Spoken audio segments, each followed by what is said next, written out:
Welcome to Folio, an actual play podcast about solo and epistolary TTRPGs. I'm your host, Seda, and I am showcasing multiple possible experiences of self-paced games by inviting guests to play them alongside me so I can compile our stories together. If that sounds interesting to you, congratulations! You've come to the right place, that's what this is. It's also episode 1 of our Accomplice game, a role-playing game about researching the unknown by Michael Clemaris. I'm going to quote from the itch page. Since the beginning of time, the forces of evil have sought to cause fear and destruction, and each time it attempts to do so, a hero rises to stop them. You are not one of those heroes. It's a hack of Takuma Okada's Alone Among the Stars, inspired by Jane Jensen's point-and-click adventure game series Gabriel Knight, which I knew nothing about before and have now very fittingly gone down a little bit of a Wikipedia research rabbit hole about. Basically, you play a hero's assistant. You're doing the research and the groundwork that will enable someone else to ultimately defeat the evil that you're looking into. The other assistants on this journey with me, my comrades in right hands, my beloved cast of fellow lower billings, in the game only top billing in my heart, are Zane, Huett, and Tomas Gimenez, Rioja. I will tell you a little more about them and some of their cool things that they've got going on at the break. I chose to feature Accomplice because I'm very drawn to games that make it very explicit that you aren't the main character of the world. It's a really fun inversion of your classic heroic tabletop archetypes, and I think that even if you prefer playing the protagonist in your games like this encourage you to imagine that the world exists beyond your character, which makes it feel more full. There are 4 sections to Accomplice: the setup, the research, the plan, and the ending. Because we're a bunch of smarties here, or at least playing smarties, we're going to start logically at the beginning with the setup. In the setup, you pull a card to determine your foe, then answer some establishing questions about the world and your characters. So let's go meet our villains, heroes, and sidekicks. I'm here playing Accomplice. Today we will be playing the game of Accomplice. Open my little Star Wars Rebels card pack. I have a deck of cards I got from Video Games New York. Used game store in New York City that I love, that is a Kirby themed trading card game deck. So I've got a bunch of King DDDs in here, some Waddle Dees, Kirby in various powers and forms, some Meta Knights, etc. I have my notebook at hand, and let me get at this. It's quite quick.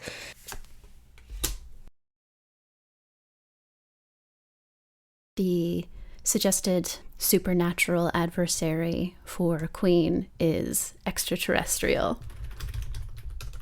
And I love space, so this is great. Shack of Hearts. A shack means that I will be fighting a doppelganger. This will be a very interesting adventure. I just actually, before turning on my microphone, pulled a card for my enemy, what me and my heroic partner will be facing off against. And this time I got a king, which is an android, which is great. I say this time because I actually tried to record this once, and I started off one with a mummy. I made it pretty far with the mummy, and I like Yu-Gi-Oh! As much as the next guy. But I realized I only have so much tolerance for pretending I know the culture around mummies. They feel like very historical and real in a way that it felt silly to play around with. So I didn't love where that was going, and I started over with a new one. And this time I got Android, which I love. Before you begin your research, answer the following questions. Where are you located in the world? Something that's interesting to me here when we're playing in the realm of aliens, extraterrestrials, in the world carries a lot more weight than it might otherwise. I think it automatically sort of sets up more of a feeling of incursion, of invasion, because to me, if I'm really respecting the implications of that question, I have to be on Earth. I can't be like in a space station or whatever. Obviously, it would be totally fine to massage it in that way, but that's just like, that's sort of the box that I feel is being set up for me to play in. And I like that. I think that's interesting. So I'm gonna go with that. Medium picture, somewhere in Canada, because that's my point of reference. We're dealing with an android. It's me and a hero. Because it's what I know best, I think we're going to stick to America in this case. I'm somewhere in America. I'll do it close to home. I'm in the American South. I'm near Atlanta. I want to be located in, like, why not be located in my country? I am in Argentina, so I will be playing from there. On the city of Buenos Aires, why not? And this doppelganger is located within the big city, one of the biggest cities in the world, by the way. And this will happen upon this very age, so information can spread quickly and easily. It can be very hard to find a doppelganger among the crew, among the people, and you can trust no one. And a lot of alien stories are very rural. You know, you're sort of like Grav kidnapped cows and crop circles, etc. And I think I want to hit a midpoint between sort of your big urban city center and the like extreme rural thing. Like I have this image of crop circles on lawns, you know, rather than like a big field, just little crop circles being done on people's lawns. So maybe it's a suburb, actually. I think, yeah, that's really fun to me. It's going to be like a suburb, a cul-de-sac kind of thing. And so there have been these like crop circles appearing on people's perfect like manicured lawns and whatever. How did your partner hear about this creature? I know that the person that is trying to locate this is someone that is an investigator of the occult. This investigator is going to be named, and I'll start writing this. Jorge Puñales. That's the name of the investigator of the occult. How did your partner hear about this creature? One thing I really like here, immediately saying like, how did your partner hear about this creature? Not how did you and your partner hear about this creature? Really immediately making that dynamic obvious. I think I'm going to say obviously the crop circles on otherwise perfectly manicured lawns. What are other alien tropes? I really do not want to play an animal death here. But alien stories so often interact with animals. It's like, you know, aforementioned cow scooping. What if it's also just tiny crop circles in pets' fur? Someone just thinks that this is like a prank. That one of the rowdy teens is shaving patterns into everybody's lawns and pets. And so what was the thing that made it obviously alien? Oh my god. Okay, so I think the thing I'm drawing on here is Invader Zim, of all things. I'm pretty sure it's in Invader Zim that like at one point they just create a house, right? Or something like that. So I think it's the hero sees through some sort of classic reality distortion field.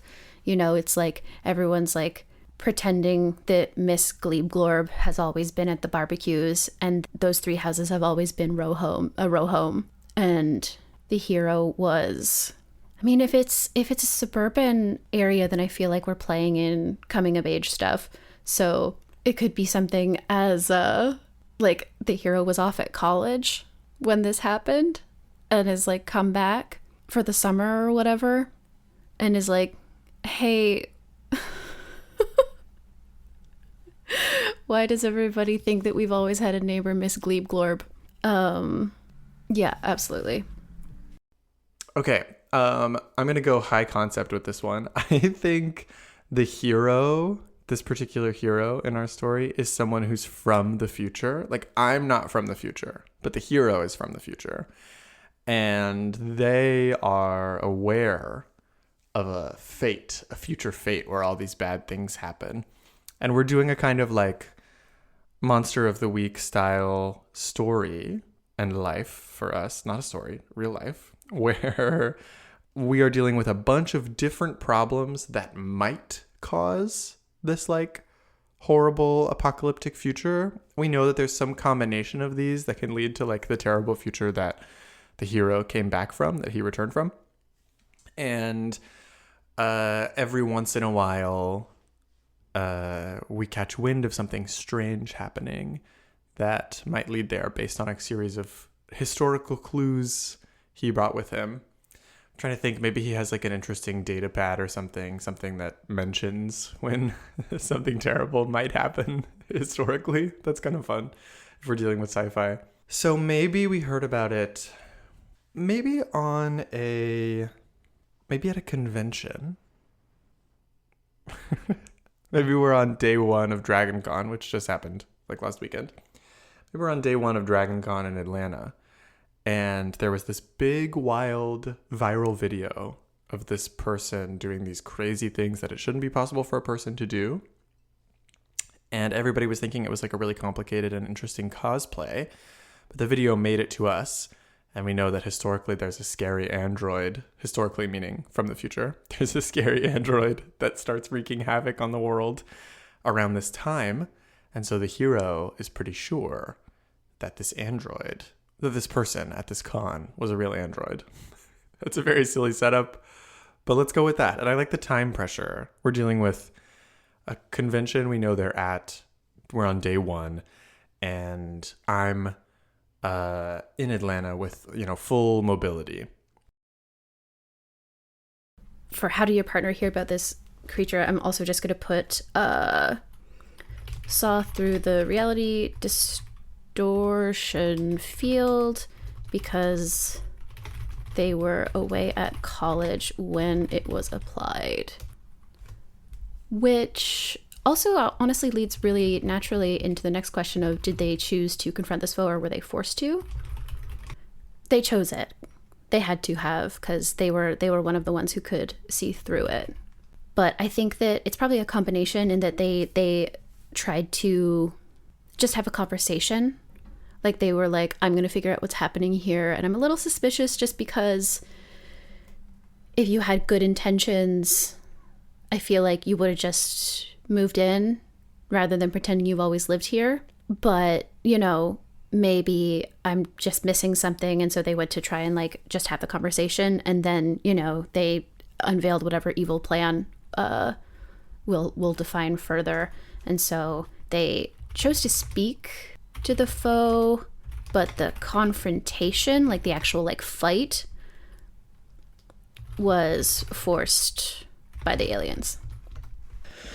Did they choose to confront this foe or were they forced to? I like to think that there is a rivalry within these two individuals. So Jorge Puñales, his wife, was assassinated by this doppelganger. This being took the form of his wife. His wife is going to be named Rosa Martinez.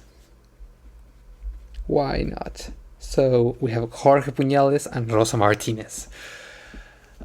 Rosa was assassinated. Now Jorge is after this being. And I am his partner. Did they choose to confront this foe or were they forced to?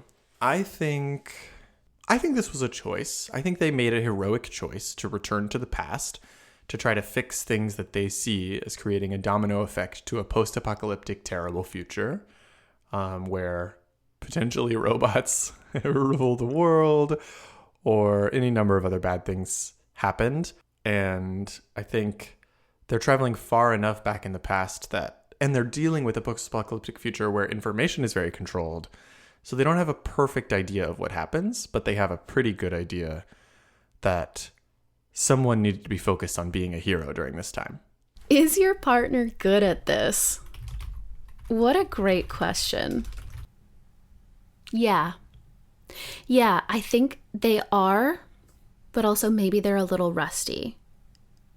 I feel like the story I'm building is sort of a like, you know, Veronica Mars season 4 or whatever season it was that was kickstarted years after the show was originally finished, or like your Party Down sequel series and that kind of thing. Like the idea that this was a show sort of a 90s, early 2000s era where it was like teen supernatural fighters.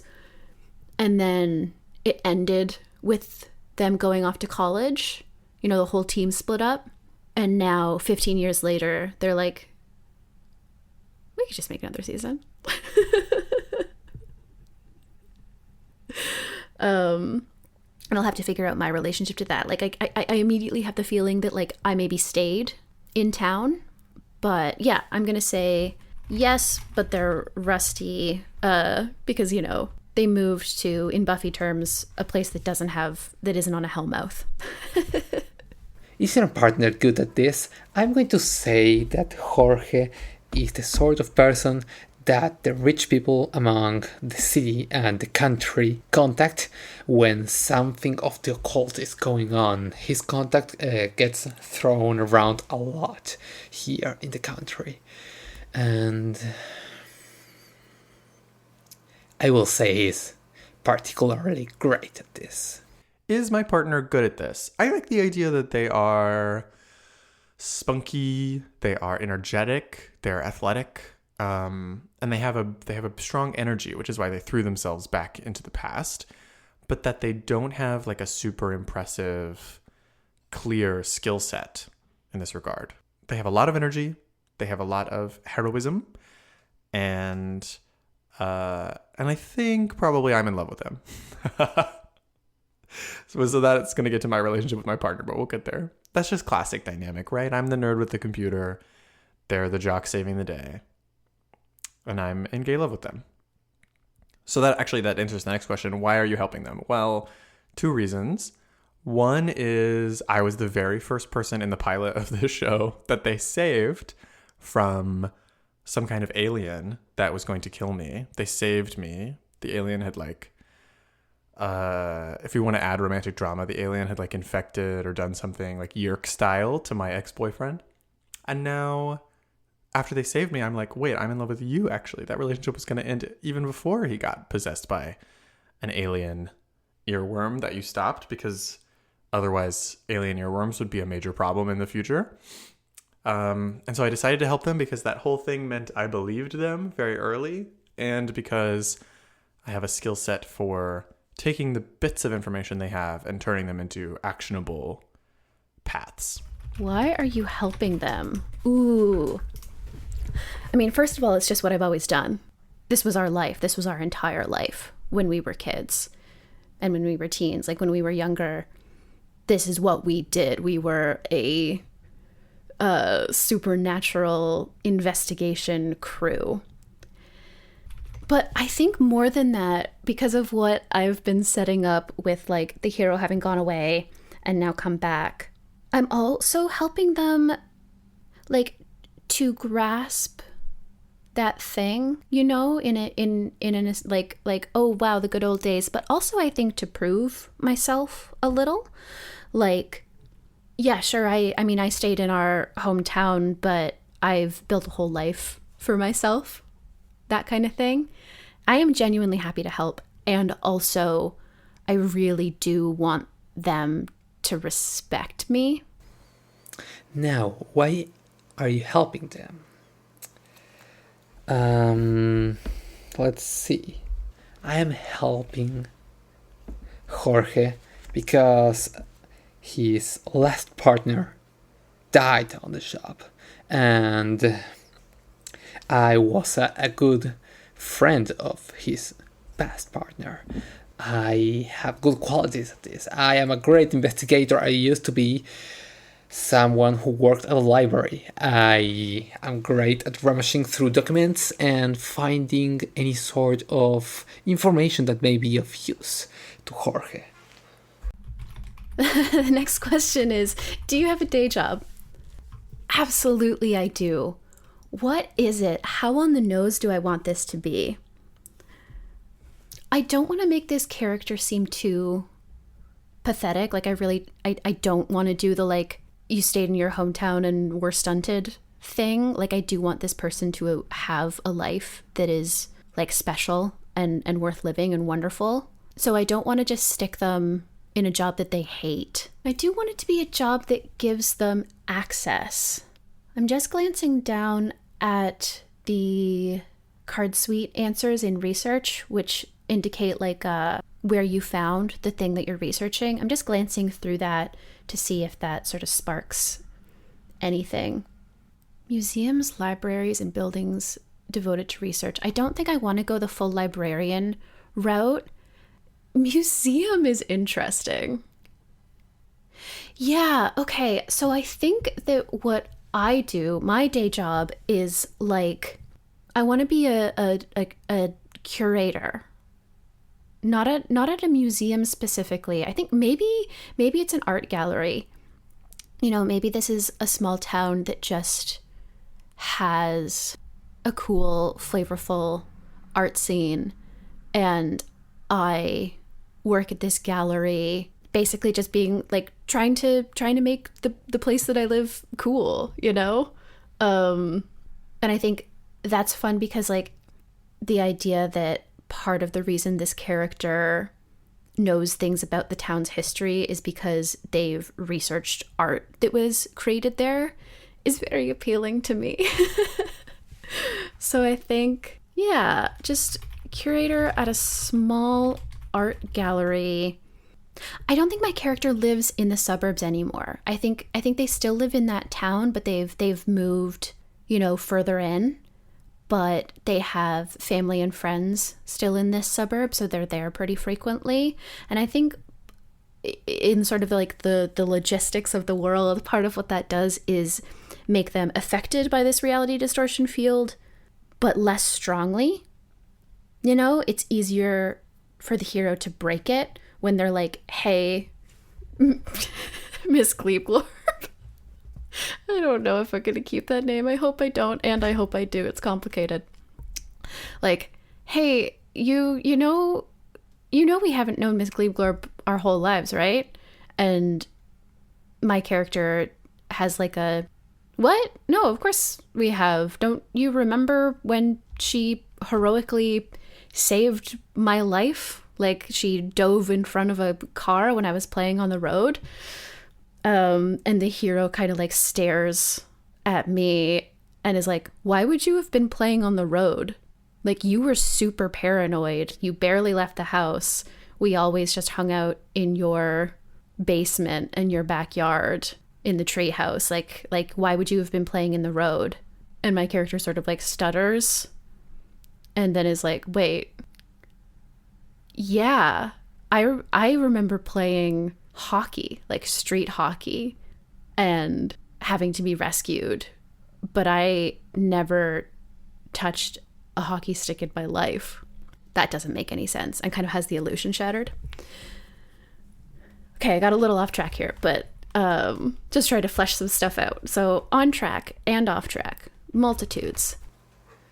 Do you have a day job? As I said, I am a librarian on my day, as part of my day job. Now, should I be still working as that? I would say that I do. Maybe I don't work full time anymore because Jorge, being that well known, he gets a very great pay grade. And I receive part of that payment. Jorge is very good at what he does, and he pays well. Do I have a day job? Yes. I have a day job, and it is... What is an interesting day job for me to have? I like the idea that it's something so of the time. Like, this hero would have no idea what I'm getting up to because it has completely disappeared in the future. So what is something that's like super of the now? I'm like a food blogger. So I don't know how much of a day job this sounds. I'm literally just saying words, but I'm like a food blogger or like a food reviewer. I'm like a known writer about recipes and food, which serves me very little when dealing with an android, but you know, it means I'm a great cook. And this hero who's coming from a post-apocalyptic future where they're eating cockroach bars or whatever is loving the fact that I have such a wide knowledge and skill set when it comes to food. They love the present. And the last question in the setup is, what is your relationship with your partner?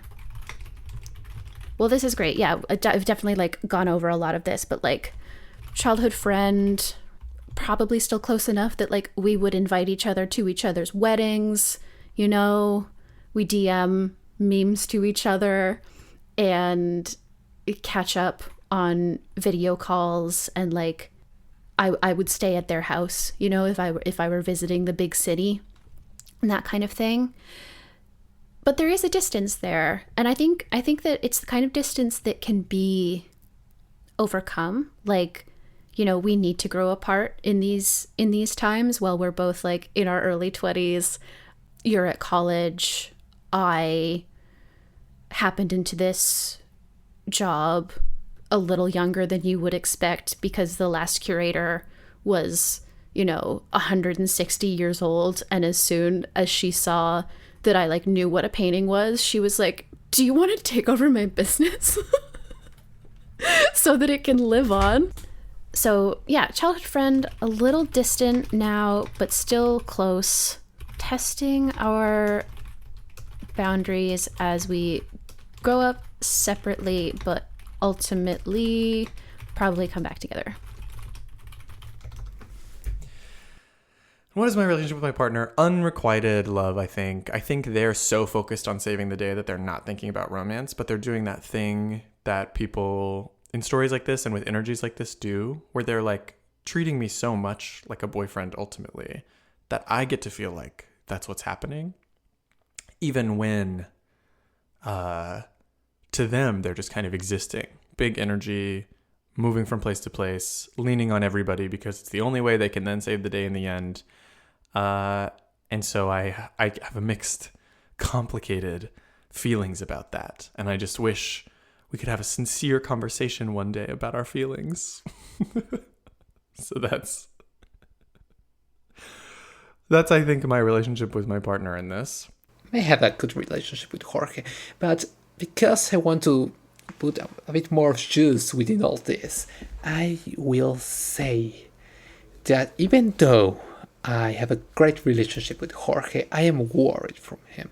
I know that Jorge has a terminal illness and should not be spending his time doing what he does. He should be with his family, and because he has 2 children.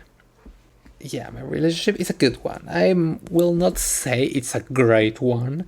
I may have to withstand his bad temper from time to time.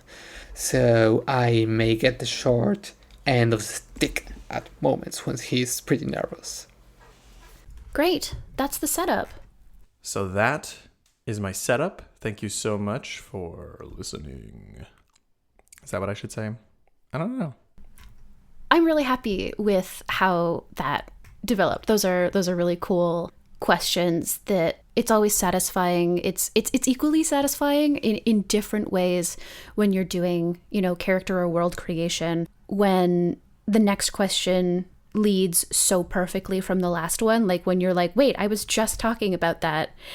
And also when the next question is a huge surprise, like you're like, wait, I was just in a totally different mode. I think both of those things are so cool. And I think there's a really fun balance of those 2 different things in here. Yeah, I'll say that is the end of the setup. I know you can do a sidekick and not have romance involved, but I'm here playing a solo game, so we're going to have some gay romance. I'm going to sip my Topo Chico, speaking of homosexual. Thank you very much, Caleb, for the unwittingly perfect segue. My roommate and I bought like a water carbonator, so I don't really do cans anymore, but I thought that sound is better than the carbonator sound, because how would you even know what that is unless you have one? I also think Topo Chico only comes in bottles. I'm not sure. I don't think you can actually get it in Canada. I tried it for the first time when I was in the States a little while ago. Foley is hard. Before we get into the research phase, I want to let you know a little bit more about cool shit that my guests are doing. Caleb, whose work you can find at calebzanehuett.com, is the lead designer on Triangle Agency, a role-playing game of paranormal investigation and corporate horror, which is getting a physical edition. It is printing now or shortly. Triangle Agency is a fucking blast. I've rarely been so engrossed by a rulebook as a standalone item, like just as a thing to read and look through, and my love for it really only grew when I had the absolute honor of Caleb GMing it for the whole polycule a few months back. Order a copy at the links in the episode description. It is beyond worth it. Please give it a look.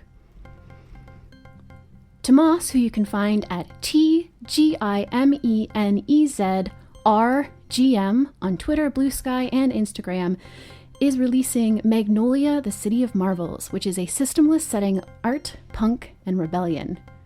This is a fantastic resource for GMs. I had so much fun even just scrolling the promotional site for it. It's got factions, NPCs, items, and full-fledged, completely system-agnostic campaigns.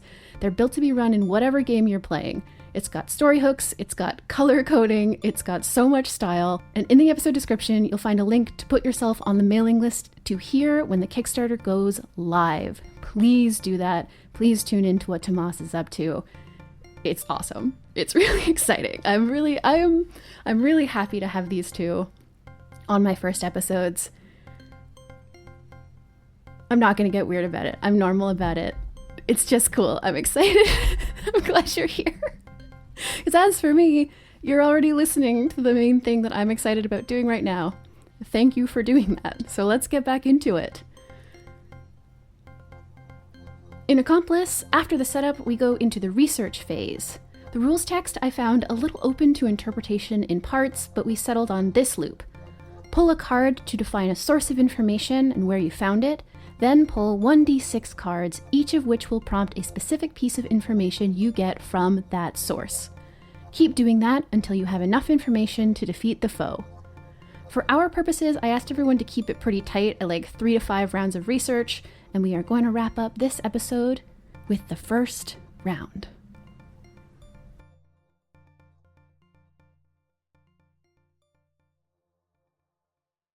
All right. All right. Now we are moving into research round 1. Day 1 of the investigation of the doppelganger. Let's get started with the research. First, we're going to pull a research card. The King of Diamonds. Yeah, so King is evidence left behind by opponent, and diamonds are sources from the internet, such as websites, forums, and social media. Great. I mean, that's already very exciting. I'm going to roll a d6. 3. So that means I'm going to pull 3 cards. I haven't left myself any space on my desk to put things. Here we go.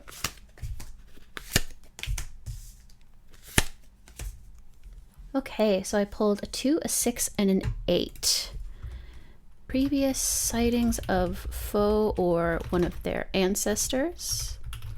Clues about why they're behaving the way they are.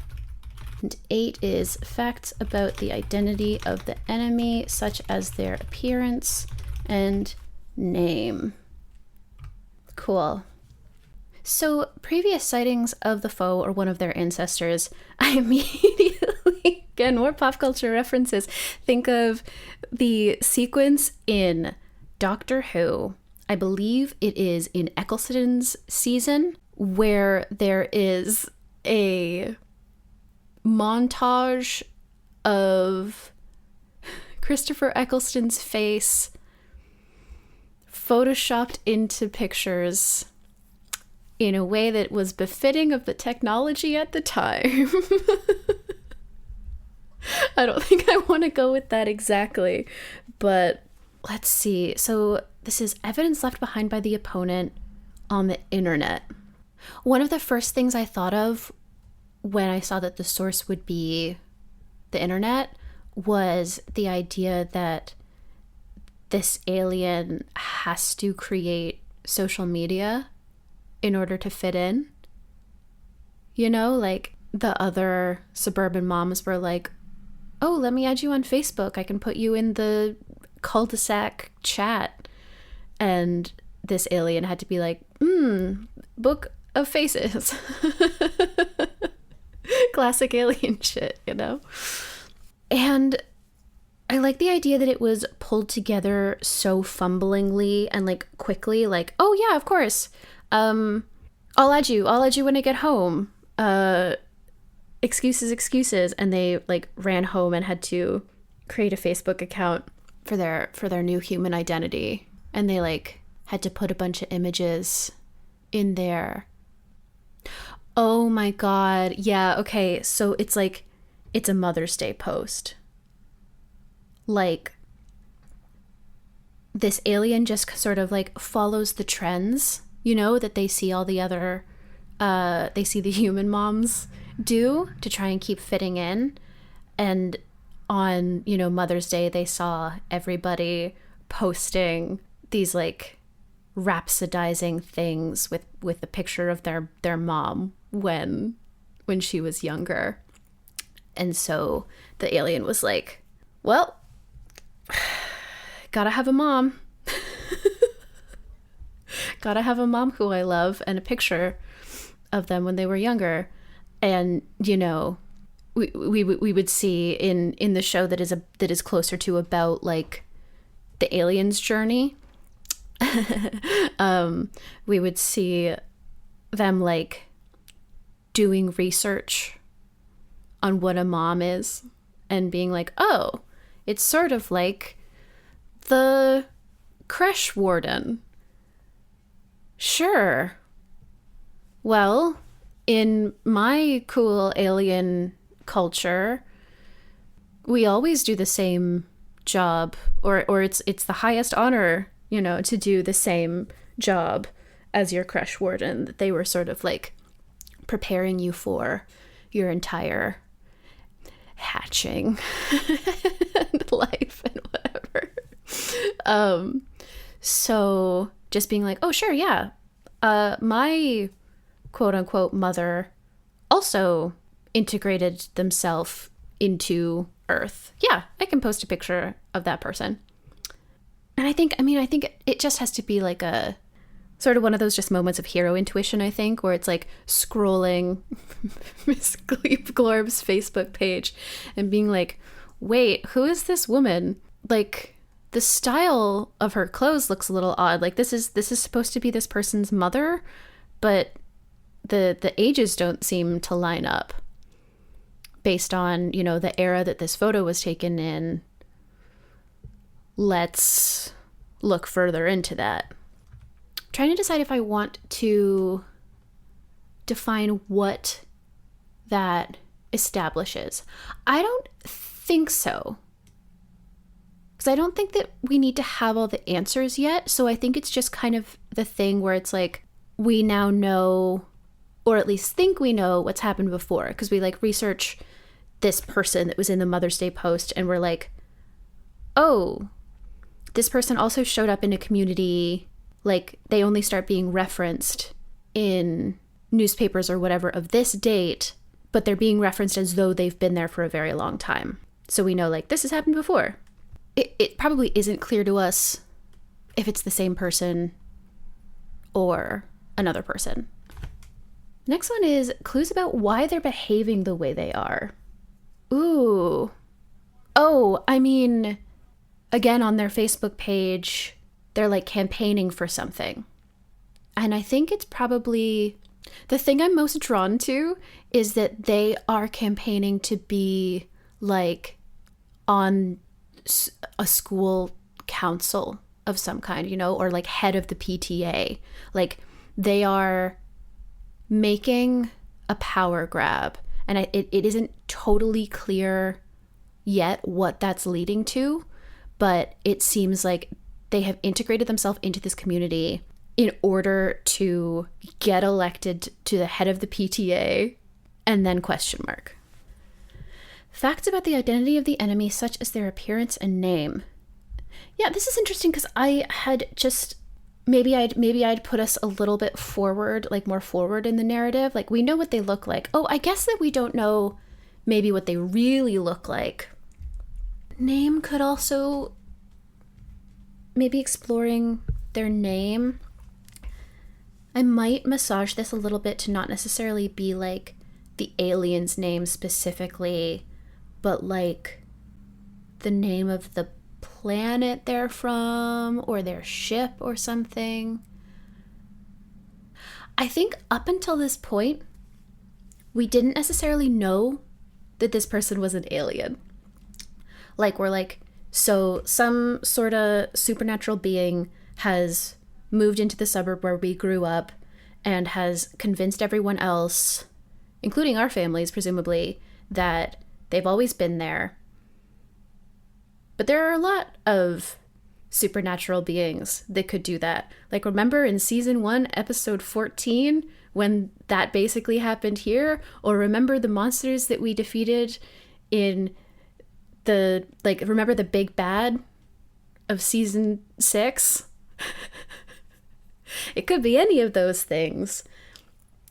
And so what I want to find out here, now knowing that like this is something that has happened before, now knowing that they're campaigning for power in some way, this is where I want to find out that this is an alien. Oh, and okay. So it's their cover photo. It's their cover photo on Facebook, and it is a galaxy. And there's a comment underneath that's like, "Wow, Brenda, beautiful photo. Why did you choose it?" And then Brenda, which is Mrs. Brenda Glebe-Glorb, comments like, "Reminds me of home," smiley face. And then the person who first commented responded like, yeah, the views of our childhood are so important. I'll always remember the sunsets off of blah, blah, blah, blah, blah, blah, blah, blah, blah. So Brenda Glebe-Glorb's Brenda Glebe-Glorb's cover photo on Facebook is a night sky, a galaxy, and they are letting everybody assume that this is just like what the night sky looked like when they were a child. Like, this is the view from their backyard, their childhood home. You know, if you asked further, I'm sure that they've had conversations about this, that like they could lay out in the backyard of their childhood home, away from the big city where you can actually see the stars and just stare up into the night sky. And that's when, you know, she knew that she wanted to work in accounts receiving at Enterprise Bank chain number 46 or whatever. But actually what it is a photo of where her home planet is. And I think it's like a thing where it's like, we're like looking at this galaxy photo, like stumped. You know, we've scrolled up and down this Facebook timeline. We're back up at the top, just staring at the picture of this person. And then, because, you know, I'm the smarty, it has to catch my eye. I'm like looking at this galaxy photo, and I lean in, and I'm like, that can't be taken from Earth. And I like, you know, gesture to like point out some like star bodies, whatever, planets, something, the kind of thing that like could easily be unnoticed. Like you just kind of assume, I don't know, stars look different sometimes in different places. I didn't grow up in the middle of nowhere. I grew up in the big cities or the suburb, and I've never seen a star. But I recognize like wait, there's no way that this could be taken from Earth because we don't have any of these bodies. And, you know, call in one of our other friends. We Zoom, you know, we do like a video call from one of our friends who had some sort of life-changing experience and went off to study astronomy at university. And we're like, hey, this is your cameo for this season because you were too booked up to come back for the sequel. But the fans love your character and we want to know what you're doing. So you're going to cameo in this episode, but just over video call because we couldn't get you to the studio. And we call her and she's like, bleep, bloop, bleep, bloop, bloop. And is like, well, this has to be from this galaxy. And, you know, we find out, you know, there's cross-referencing. It's always cross-referencing. She like sends us a bunch of documents and I'm looking, like combing through them and being like, there's only one planet that could theoretically sustain life here. Planet name.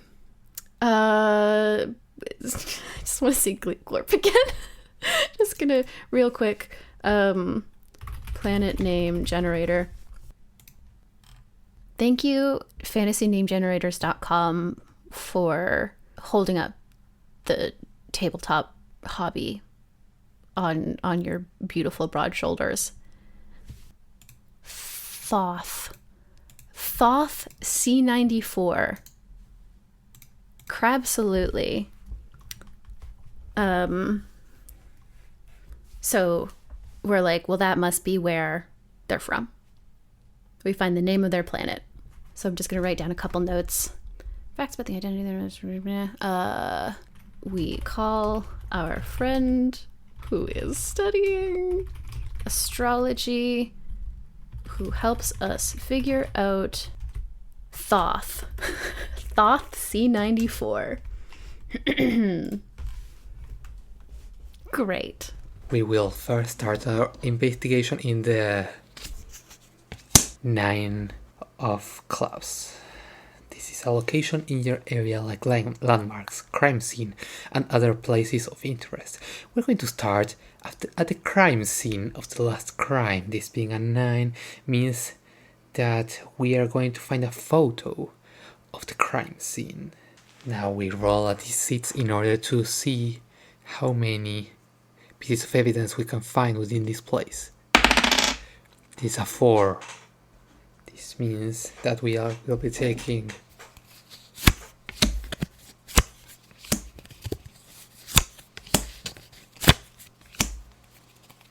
these 4 cards. We'll start with the Q, which means that there is a possible location of the rival located within the photo. When we got this photo from one of the key investigators of the crime, General Rodriguez from the police,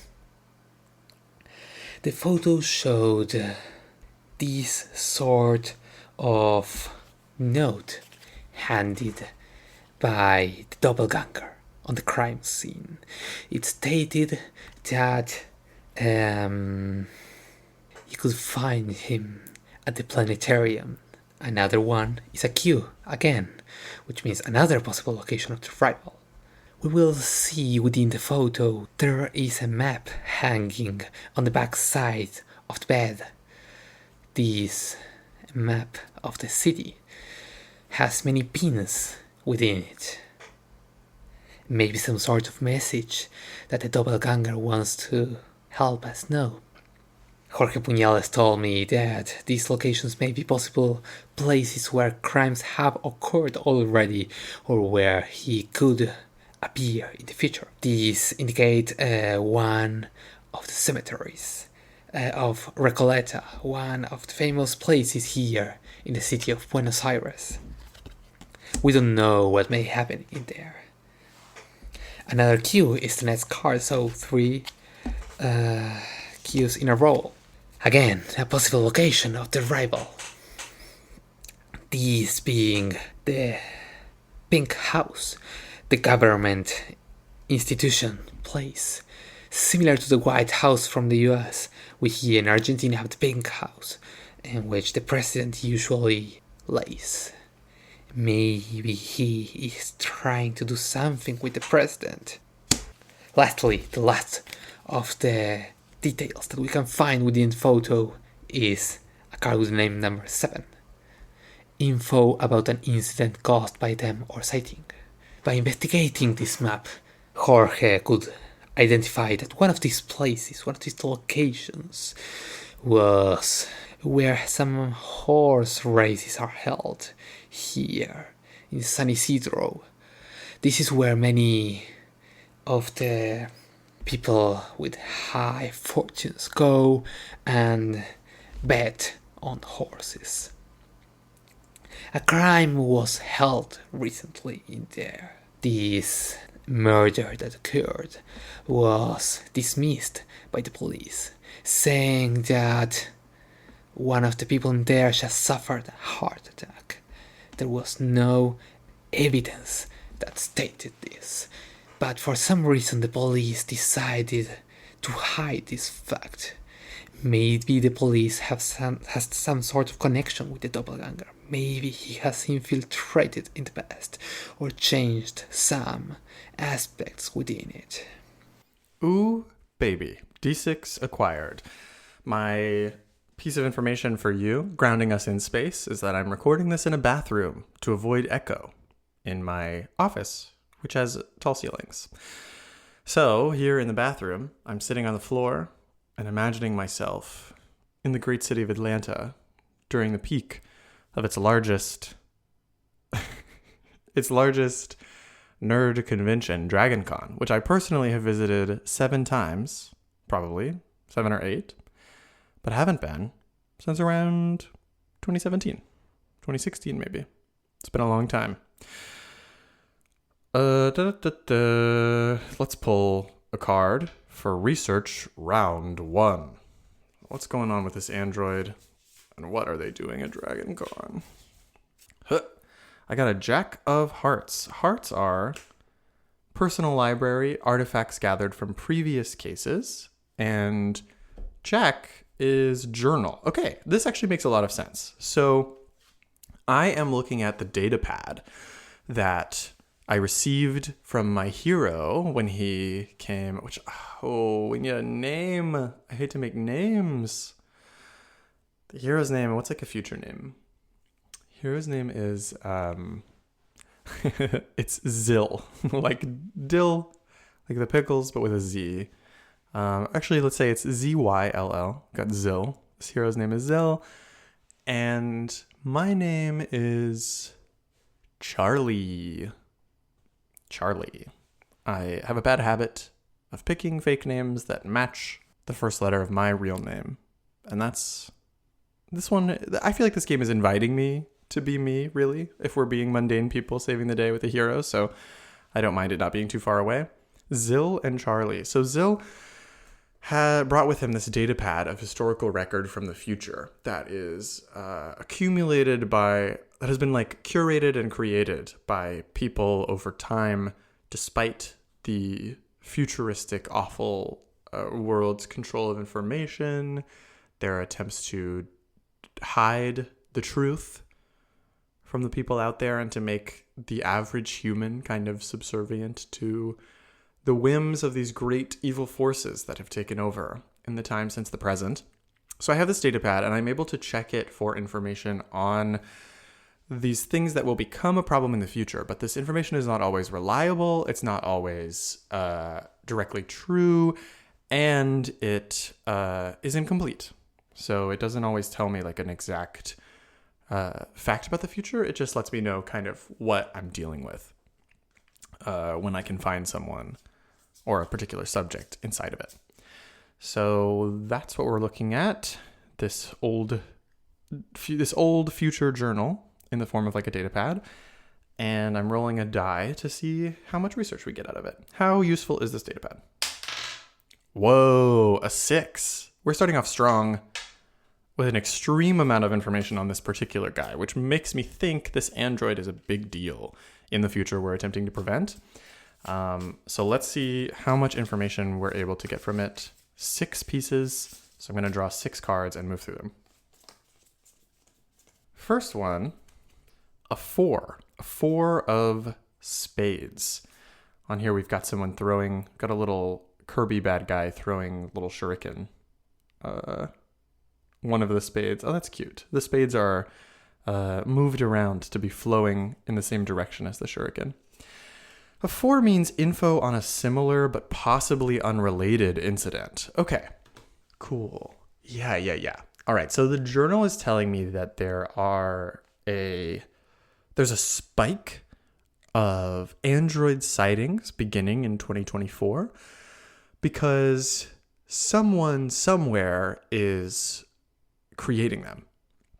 There has been a breakthrough for a particular scientist, name unknown, origins unknown in this time, a scientist or a company that have begun making androids and have been losing control of them, or perhaps begin losing control of them around now. It leads in the future to a bunch of minor catastrophes, places getting destroyed, people getting killed. And so the information I'm seeing on here is that, like, typically when one of these androids appears at first, before whatever the future escalation is, or before they have a more direct goal, they tend to be like almost like Frankenstein's, where they're a little uncomfortable around humans. They don't really know why they're there. They don't have really great impulse control, and they're really strong. So these androids definitely caused a lot of death early on.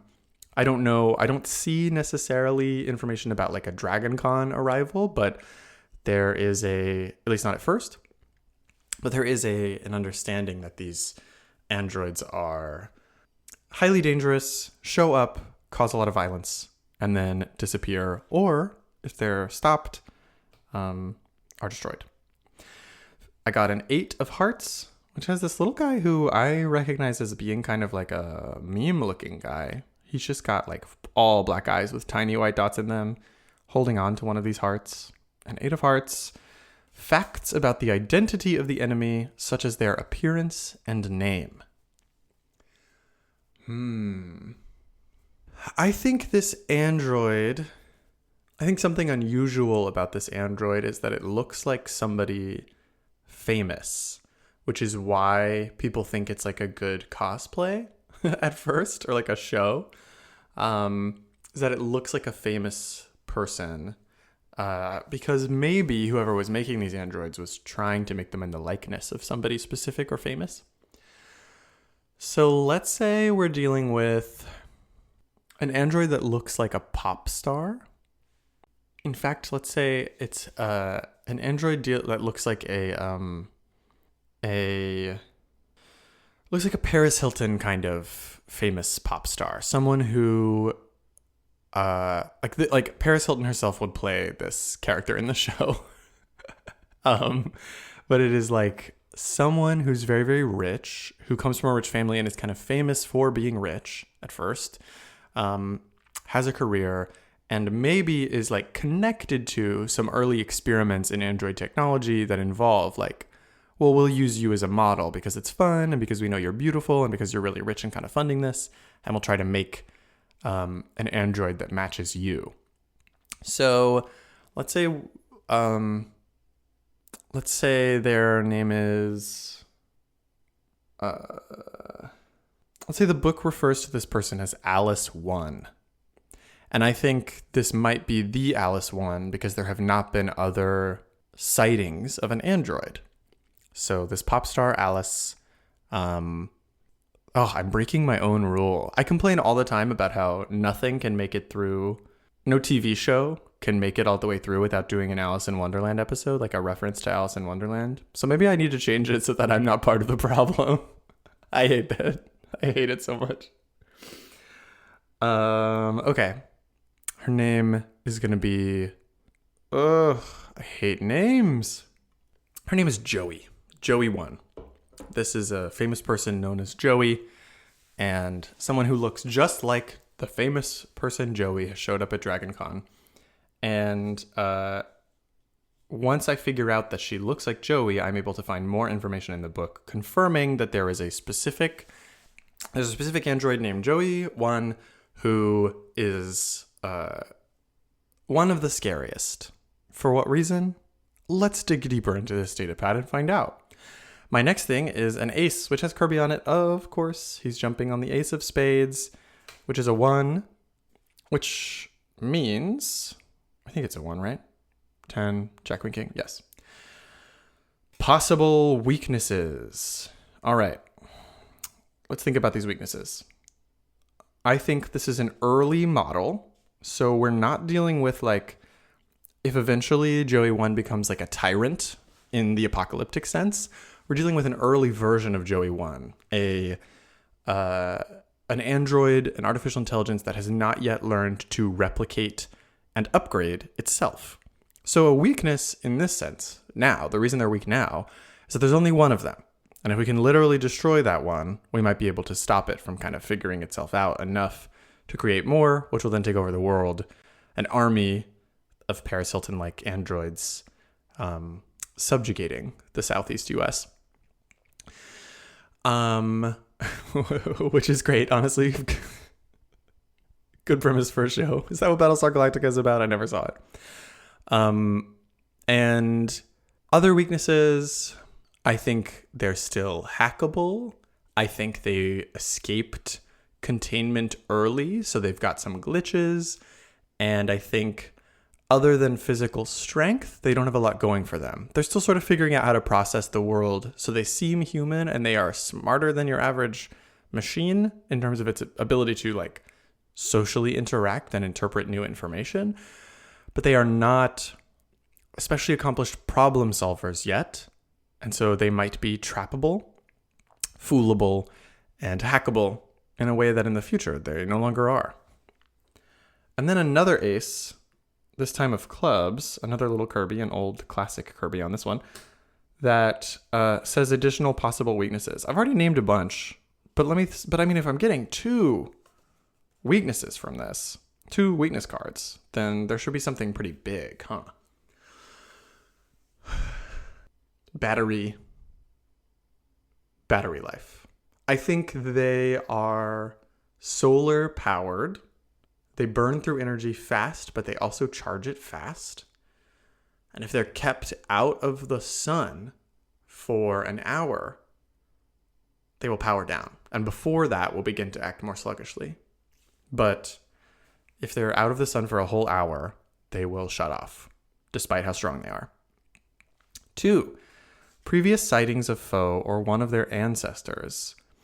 I think something that's interesting here maybe is instead of an ancestor, I'm going to do a future ancestor, a later possibility, a development, a stakes upping future thing here. And I think I've already described it a little bit, but I bet that this being, Joey 1, while they literally might not be the robot tyrant of the future that we're scared of, for at least part of what causes the apocalypse, because there must be many. Joey 1, maybe there's like a council. Maybe there's a council of different awful future causer things. And what we've been doing in the show is like picking off piece by piece the things that would later become the council of evil. And one of them is like Joey 13 or Joey 399 is even better. Joey 399, where this Joey 1, if not captured and destroyed, figures out how to replicate themselves, figures out how to upgrade themselves, and is the direct progenitor of future Joeys. If I do this, we know that changing the future is tougher than it seems, and like defeating one piece of it often means that another piece just gets stronger and isn't kept in check by the other one until we kind of get rid of all the problems. So it's not going to save the Southeast from a horrible fate, but it will protect us from a particular horrifying future. And I think what this tells me, this like previous sightings of the foe, one of their ancestors, I think what it tells me is that also after this time, if we don't stop them, they begin to be able to change their appearance as well. So they can start hiding everywhere. And we're going to be lucky, and it'll go well if we can capture them now before they start doing their Cylon behavior. Because the future ancestors I'm seeing in the data pad all have different appearances and all have learned how to blend in a way that made them unstoppable later. But right now it doesn't know to do that. And then 3, background information on them. I think this is going to be like a theory of where they came from. And I think it is in line with what I've already described a little bit, which is that the future, or the company that made them, was interested at first in something very silly. They were like looking for like, can we make Joey, this famous person, able to do Hatsune Miku style touring, where instead of seeing her, you see the perfect android facsimile of her. Unfortunately, the path to making a perfect android facsimile of a person means making extremely smart and complicated machinery that also makes them very good at doing violence and scaring people. Wow. This first bit, this chunk of information from the datapad makes me think that we have it pretty easy. We've got a lot of future information in here setting us up for a good time. Hoping that my other ones make it a little tougher, or maybe this episode, the way that it's written, is front-loaded with a lot of information so that there could be tons of action at DragonCon. They're filming on location, and they wanted to get all those costumes in there they could. I think that's beautiful.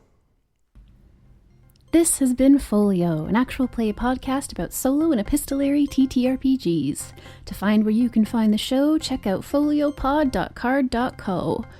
Oh lord, saying that out loud makes it so much more obvious how much it rhymes. Ooh, gonna have to think on that. You can find Caleb Zane Huett at hauntedtable.games and calebzanehuett.com. You can find Tomas Rioja at TGIMENEZRGM on Blue Sky, Twitter, and Instagram. You can find Seda, it's me, at PosataChips, POSATAHCHIPS on Twitter, and check out my other work at gaygothvibes.online.